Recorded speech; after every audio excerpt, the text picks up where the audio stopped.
नमस्कार, आपका हमारे चैनल में बहुत बहुत स्वागत है। आज हम बात करेंगे अनोखे किस्से के बारे में।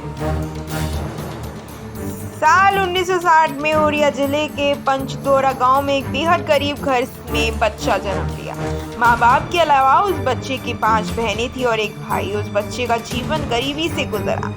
वो थोड़ा बड़ा हो गया तभी बच्चे की मामा उसके पिता के कहते हैं, आप गांव गंगदासपुर आ जाइए, हम आपको कुछ जमीन दे देंगे, बच्चों को पालने की आसानी होगी। बाप सबको लेकर ससुराल चला गया। वो लड़का मामा के यहाँ बड़ा होता है, उसका जीवन आराम से बीतने लगता है। लेकिन गांव वालों ने उसकी बहन जीजा वहाँ रहना पसंद नहीं आया। गांव वाले आए दिन मामा से झगड़ा करने लगे और उसकी जमीन हड़पने की कोशिश की। गांव वालों के कई बार मामा की पिटाई भी की। पूरा गांव एक तरफ था और लड़के के मामा एक तरफ।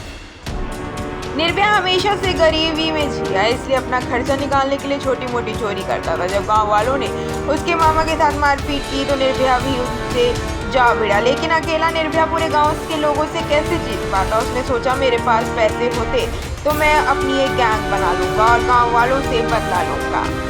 निर्भया 25 साल का था। उसने जालोर जिले में चुटकी गांव में एक अमीर घर की डकैती डाली। अनुभव की कमी थी इसलिए पकड़ा गया। पुलिस ने उसे लाठियां टूटने तक मारा और जेल में बंद कर दिया। तब निर्भया समझ चुका था कि उसको ट्रेनिंग की जरूरत है, वो अकेले दम पर डकैत नहीं बन सकता। इसी बीच उसे लालाराम की गैंग में मौका मिल गया। लालाराम ने उसे अपनी गैंग में शामिल कर लिया। गैंग में शामिल होते ही उसने दर्जनों अपहरण और लूट की घटनाओं को अंजाम दिया और लालाराम का खास बन गया। इसी बीच उसे लालाराम की गैंग की महिला डकैत सीमा परिहार से प्यार हुआ। कुछ दिनों बाद सीमा ने उसके दिल दे बैठती है और दोनों शादी कर लेते हैं। शादी के बाद 2 साल तक सब ठीक चलता है, पर सीमा को पता चलता है कि निर्भया आए दिन लड़कियों का रेप करके आता है। सीमा को ये बात पसंद नहीं आती है। शिकायत के दूसरे ही दिन सीमा ने सुबह 5 बजे निर्भया को गैंग से बाहर निकाल दिया। लालाराम की गैंग से निकलने के बाद निर्भया ने डाकू जय सिंह गुर्जर की गैंग ज्वाइन की। 4 साल अलग अलग गिरोह में काम करने के बाद 1990 में निर्भया ने अपनी गैंग बना ली। उस गैंग में 70 से ज़्यादा डाकू शामिल थे। इसके कॉन्टैक्ट बहुत ज़्यादा दुरुस्त हो चुके थे।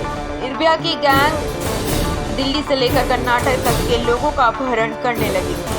बिचौलिया भी उसके साथ देते थे। निर्भया अपनी किसी भी पकड़ यानी अपहरण को 25 दिन का मौका देता था। पकड़ के 25 दिन के भीतर फिरौती न मिलने पर वो उसे मार देता था। खूब सारा पैसा कमाने के बाद निर्भया ने अपनी गैंग के महंगे महंगे हथियार खरीदने शुरू कर दिए।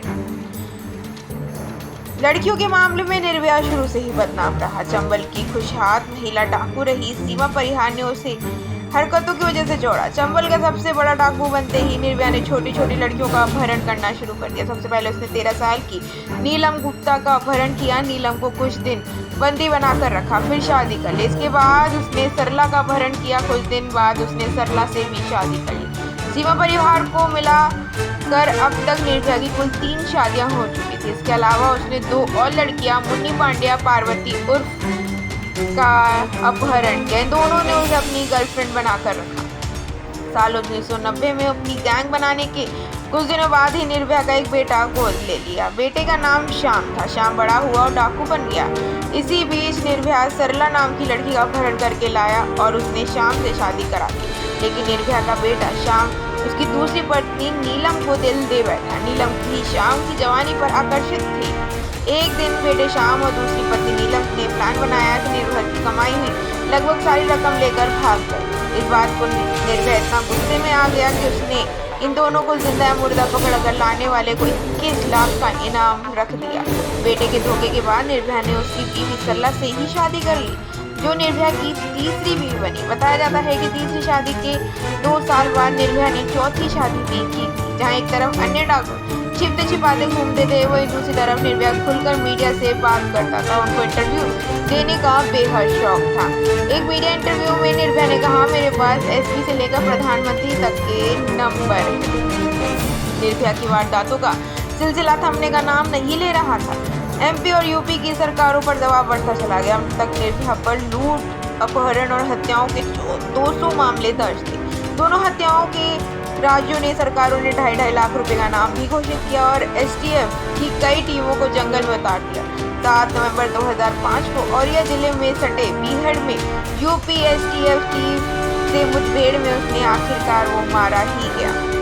तो कैसी लगी आपको निर्भया गुर्जर की कहानी? प्लीज हमें ज़रूर बताएं। हमारे चैनल को लाइक करें, सब्सक्राइब करें और बेल आइकन दबाना बिल्कुल भी ना भूलें।